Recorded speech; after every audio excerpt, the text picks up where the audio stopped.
Hi everyone, First Warn 5 Meteorologist Melissa Meeder here with you, and we're going to take a look at tonight and tomorrow's severe weather threat. So First Warn for tonight, as we have isolated to widely scattered rain and thunderstorms that could pop up in the area. Some of that could be strong to severe, and then with the cold front, we're likely going to see a line of rain and storms move through Thursday morning during the morning commute. And with that, we have put a First Warn weather day for Thursday, mainly because that line of storms could be moving through during the morning commute, bringing impact to you.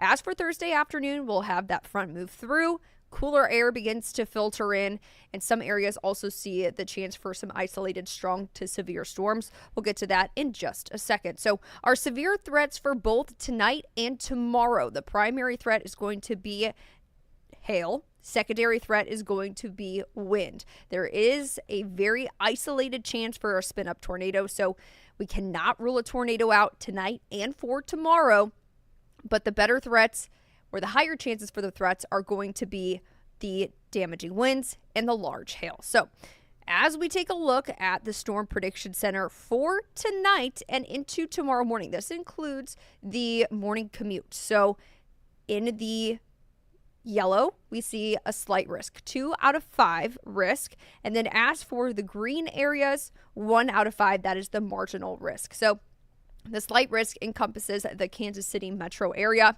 and that continues through the overnight hours into the morning commute.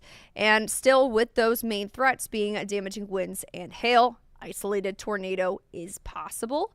However, hail and wind are the primary threats. By the time the afternoon comes around, we'll start to see that line move out of the area, but we could see a few isolated strong to severe storms in portions of eastern part of the area. So that includes places like Marshall, Sedalia, and that will be in mainly after the noon hour, still seeing the threat of wind and hail, and then that once again, small chance for an isolated spin-up tornado. So we're going to track this out for you as we head into the rest of this evening. I think for the most part, we see some clouds move through the area, but as we start to go to bed tonight around 10 a.m., we could start to see isolated to widely scattered rain and storms pop up into the area.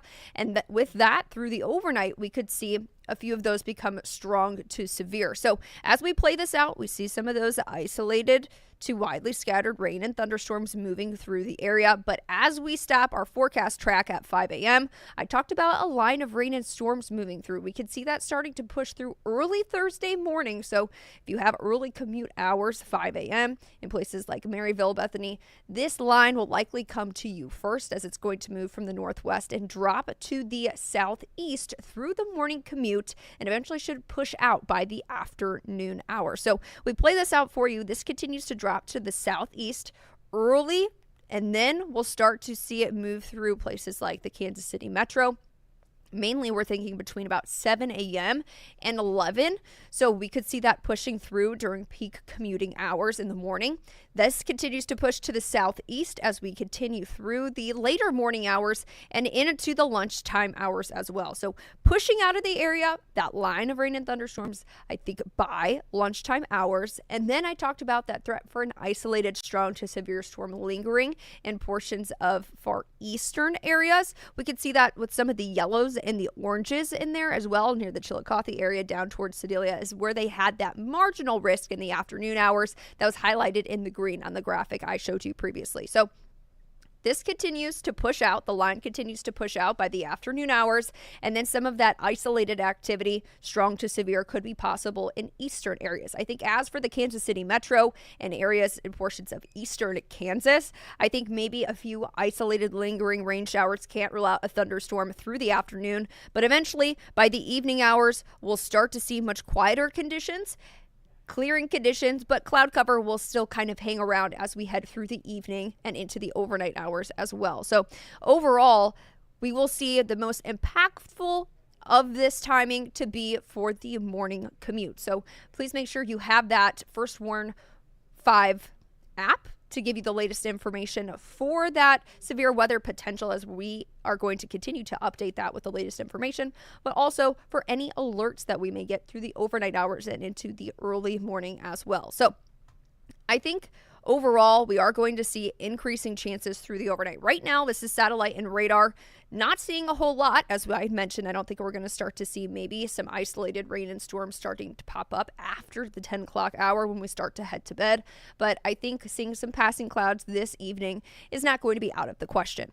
As we head through the overnight hours, we will continue to see the rain chances tick up and peak as we head into the morning commute. So 7, 11 o'clock in the morning, that's when we're going to see that impactful potential for that line to push through the area. Once again, bringing strong winds, damaging winds, hail as the primary threats, and we cannot rule out an isolated spin-up tornado as well. So once again, I'll just go back one more time to take a look at the forecast track and walk us through it just one more time before I take a look to see if we have any questions on our live stream. So forecast track shows mainly quiet conditions this evening, some passing clouds moving through the area. We saw on satellite and radar that we've been seeing those passing clouds. I think as we head to bed tonight, isolated to widely scattered rain and thunderstorms possible across the entirety of the area. Strong to severe storm may be possible with these as well. So as we head into the early morning hours, we'll start to see that line of rain and thunderstorms with the passing front starting to build into our northwestern counties. This line could potentially move from the northwest to the southeast through the morning commute. So we will see this drop to the southeast through the morning and eventually start to push out of the area as we head into the afternoon hours, leaving that chance behind for an isolated strong to severe storm in far eastern portions of our area. So as I had mentioned, that primary impactful time frame is going to be for our morning commute. So make sure you've got that umbrella as well as that rain jacket as you head out the door tomorrow morning, and our Force Warn 5 weather app as well to give you the latest information and to give any alerts, weather alerts that we may have through the overnight hours and into tomorrow morning's commute as well. I'm going to take a look to see if we have any questions or concerns on our Facebook Live. On our Facebook Live, I'm not seeing any at this time. And so I have one comment that says, I did not hear anything. So let's see if I can make sure. Okay, so sounds like we can, maybe I had a little bit of an issue in the beginning, but audio is still good. So that is the latest information we have right now. I had mentioned the severe hazards with any strong to severe storms are going to be that damaging hail, large hail, damaging winds, and we cannot rule out an isolated tornado through the overnight or into Thursday as well. That's the latest information we have at this point. As we get new information, I will continue to keep you updated here and on our platforms, and meteorologist Greg will be in here as well as we head into tomorrow morning.